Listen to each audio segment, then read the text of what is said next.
Hi friends, welcome to Valpari Samayal.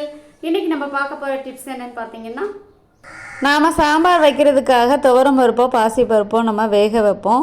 பாத்திரத்தில் வேக வச்சு எடுக்கும்போது பார்த்திங்கன்னா பாத்திரம் ஃபுல்லாகவே பொங்கி வழிஞ்சி ஸ்டவ்வு ஃபுல்லாகவே நமக்கு நாஸ்தி ஆயிரும். அப்புறம் க்ளீன் பண்ணுறதுக்கே நமக்கு ஒருபாடு கஷ்டமாயிரும்.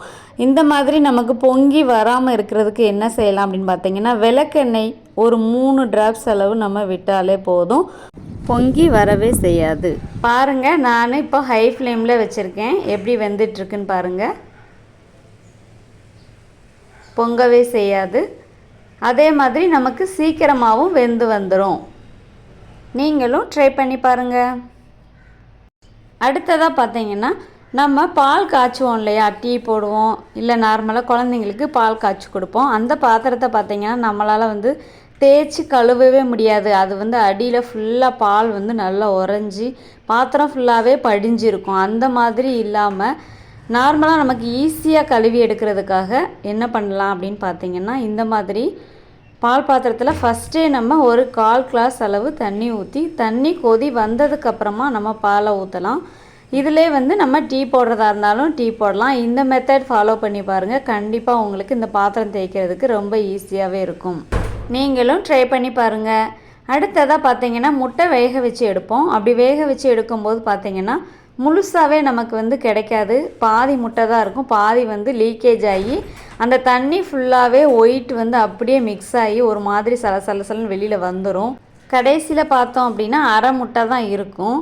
அந்த மாதிரி வராமல் இருக்கிறதுக்கு நமக்கு முட்டை முழுசாக கிடைக்கிறதுக்கு என்ன செய்யலாம் அப்படின்னு பார்த்திங்கன்னா, நம்ம நார்மலாக பச்சை தண்ணியில் அப்படியே முட்டையை சேர்த்து வேக வைப்போம். அப்படி பண்ணக்கூடாது. தண்ணி நல்லா கொதி வந்ததுக்கப்புறமா நம்ம முட்டையை சேர்த்து வேக வைக்கும்போது ஒரு 15 நிமிஷத்தில் அழகாக நமக்கு அப்படியே முழுசாக கிடைக்கும். பாருங்கள், 2 முட்டையுமே நல்லா முழுசாக கிடைச்சிருக்கு நமக்கு. இந்த மெத்தட் நீங்களும் கண்டிப்பாக உங்கள் வீட்டில் ஃபாலோ பண்ணி பாருங்கள். உங்களுக்கு ரொம்ப யூஸ்ஃபுல்லாக இருக்கும். நிறைய பேருக்கு என்ன தான் சுடுதண்ணி வச்சு மாவு பிசைஞ்சு சப்பாத்தி போட்டாலும் ஹார்டாக தான் இருக்குது, சாஃப்டாகவே வரலன்னு சொல்லுவாங்க.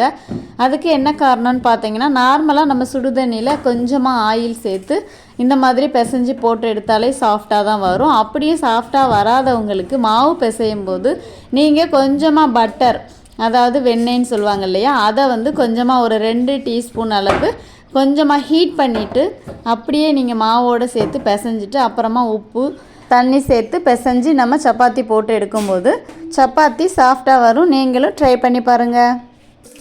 நீங்கள் எந்த விதமான ரெசிபி செஞ்சாலும் வெங்காயம் சேர்த்து வதக்கும் போது கூடவே உப்பு சேர்த்து வதக்கிட்டீங்க அப்படின்னா நீங்கள் வதக்கிறதான வெங்காயம் டக்குன்னு வெந்து வந்துடும். நீங்களும் ட்ரை பண்ணி பாருங்கள். இந்த டிப்ஸ் உங்களுக்கு ரொம்ப பயனுள்ளதாகவே இருக்கும்னு நினைக்கிறேன். இந்த வீடியோ உங்களுக்கு பிடிச்சிருந்தா உங்களோட ஃப்ரெண்ட்ஸ் அண்ட் ஃபேமிலிக்கு ஷேர் பண்ணுங்கள். எங்களோட வால்பாறை சமையலுக்கு மறக்காமல் சப்ஸ்கிரைப் பண்ணுங்கள். மீண்டும் அடுத்த வீடியோவில் சந்திக்கலாம். பாய். தேங்க்ஸ் ஃபார் வாட்சிங்.